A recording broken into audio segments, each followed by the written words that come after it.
Olá, está no ar o Século News, edição especial com notícias do Vaticano, do Papa Francisco e de instituições ligadas à Igreja pelo mundo todo.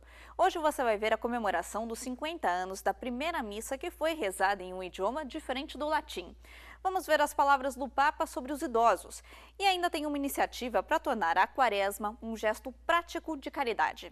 E vamos começar pelo Papa Francisco. Ele recebeu milhares de membros do movimento Comunhão e Libertação para celebrar os 60 anos do grupo. Cerca de 70 mil pessoas de pelo menos 47 países vieram para ouvir o Papa Francisco falar ao movimento Comunhão e Libertação. A Praça de São Pedro estava completamente cheia, então o Papa Francisco passou por uma rua de conexão para saudar aqueles que não puderam entrar. O movimento Comunhão e Libertação foi criado há 60 anos e seu fundador morreu há 10 anos. O atual presidente explicou que membros do movimento vieram para ver o Papa para que ele pudesse ensinar o que fazer para manter o carisma renovado. Viemos como mendigos, com o desejo de aprender. Queremos que você nos ajude a viver com mais fidelidade e paixão pelo carisma que recebemos. O Papa Francisco primeiro disse que ele admira e conhece os escritos do fundador Luigi Giussani e acrescentou que o ajudou muito como um padre. Ele então proferiu um discurso importante sobre a relação entre grandes instituições da Igreja e a mensagem de seus fundadores. Em primeiro lugar, ele aconselhou que o carisma é um meio e não um fim. Lembre-se que o centro não é o carisma. O centro é Jesus Cristo. Quando eu coloco no centro do meu método espiritual, meu caminho espiritual, a minha maneira de praticar, eu me perdi no caminho. Toda espiritualidade, todo o carisma na igreja deve ser descentrado. Só o Senhor é o centro. Por outro lado, ele disse que a chave para se manter leal aos fundadores não é repetir o que eles fizeram, mas fazer o que eles teriam feito. O legado de Luigi Giussani não pode ser reduzido a um museu de memórias, às decisões, às regras de conduta. Certamente a pessoa deve ser leal à tradição, mas a fidelidade à tradição, como disse Mahler, significa manter o fogo vivo e não adorar as cinzas. Significa tenere vivo il fuoco e non adorare le ceneri.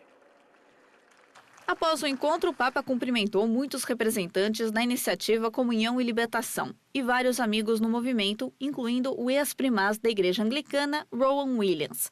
O Papa parecia feliz. Antes de sair, ele parou para conversar com um grupo de prisioneiros em uma prisão italiana. Um membro do movimento organizou uma cooperativa para eles se prepararem para a vida fora da prisão. Nós solicitamos uma reunião com o Papa, em cada momento significativo em nossa história. É um caminho para que possamos reconhecê-lo pessoalmente e como um movimento. O Papa é o sucessor de Pedro. David Prosperi, 42 anos, é casado e tem 4 filhos, e é professor de nanomedicina.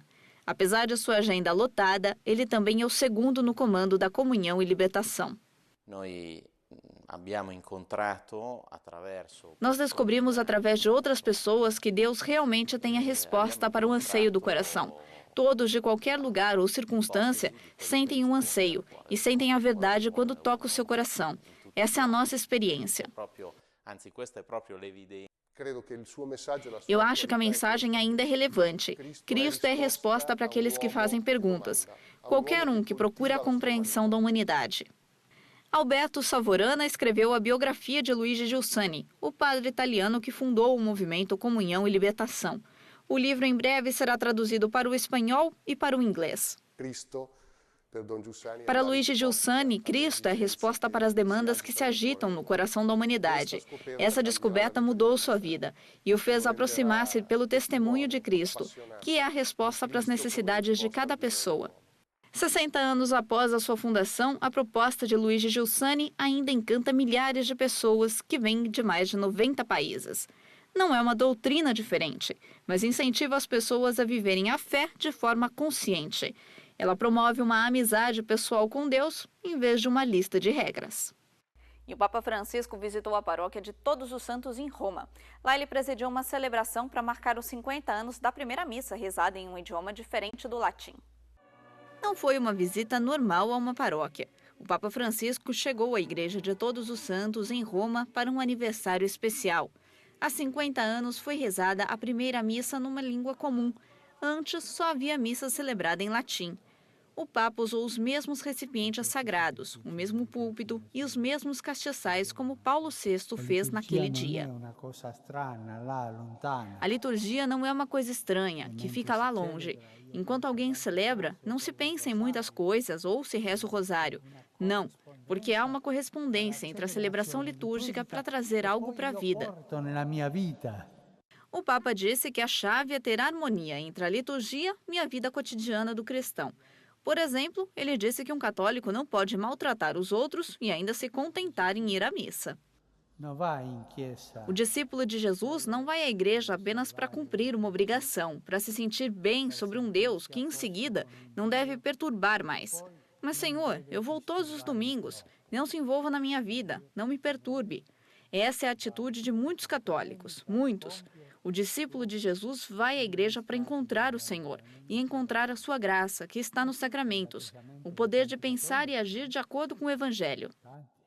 Antes de sair, ele lembrou que a reforma litúrgica foi um gesto corajoso da igreja, que ajudou as pessoas a entender melhor o que acontece na missa. Ele disse que é importante seguir a missa dessa maneira e, por isso, a reforma não pode ser desfeita. O Papa acrescentou em tom de brincadeira que o coro cantava muito bem, mas ele queria que as outras pessoas que participavam da missa também cantassem. A visita do Papa Francisco à Paróquia de Todos os Santos, em Roma, neste sábado, tem muita história por trás. Ela vai lembrar a missa que o Papa Paulo VI celebrou lá no mesmo dia, exatamente 50 anos atrás. Foi a primeira missa pública que um Papa celebrou em um idioma diferente do latim. Paulo VI usou um missal que alternava entre o latim e o italiano. De fato, o Concílio Vaticano II tinha proposto usar línguas locais em vez de apenas o latim. O Conselho e a Reforma Litúrgica queriam as pessoas mais envolvidas em cerimônias litúrgicas. Não é apenas sobre estar presente. Eles costumavam dizer, ouça a missa. Mas a missa é para participar, não escutar. Não é apenas responder às orações que o padre diz. Trata-se de levar suas vidas ao altar. Eu não sou contra o uso do latim, mas ninguém pode negar que se a cerimônia é realizada em uma linguagem que as pessoas entendam, elas participam mais. Eles também podem considerar a liturgia não como uma questão do clero em torno do altar, mas como algo entre as pessoas e os clérigos que acontece na casa de Deus.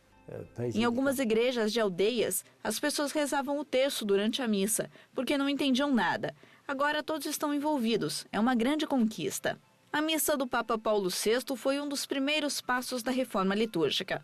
O missal final, que é utilizado até hoje, foi adotado em 1969. E no Vaticano, o Papa recebeu essa semana o rei e a rainha da Bélgica. A rainha manteve a reunião, mesmo depois de ter sofrido um acidente. A verdadeira celebridade do encontro entre o rei e a rainha da Bélgica com o Papa Francisco foram essas muletas. O Papa ficou comovido com o esforço da rainha Matilda. Vestir branco em reuniões com o Papa é um privilégio concedido apenas à realeza católica. Matilda da Bélgica decidiu manter sua agenda oficial, apesar de uma lesão no joelho por causa de um acidente de esqui. O encontro entre o rei e a rainha da Bélgica e o Papa Francisco foi altamente antecipado. O último tinha sido adiado em dezembro por causa da morte da rainha Fabiola da Bélgica. A troca de presentes veio após as apresentações. O casal real deu ao pontífice um presépio de cerâmica. O Papa Francisco deu-lhes uma cópia de sua exortação apostólica Evangelii Gaudium e uma medalha de seu pontificado. Foi o primeiro encontro do Papa com o rei e a rainha da Bélgica. No próximo bloco, você vai ver a visita do Papa Francisco a uma paróquia de um bairro humilde de Roma.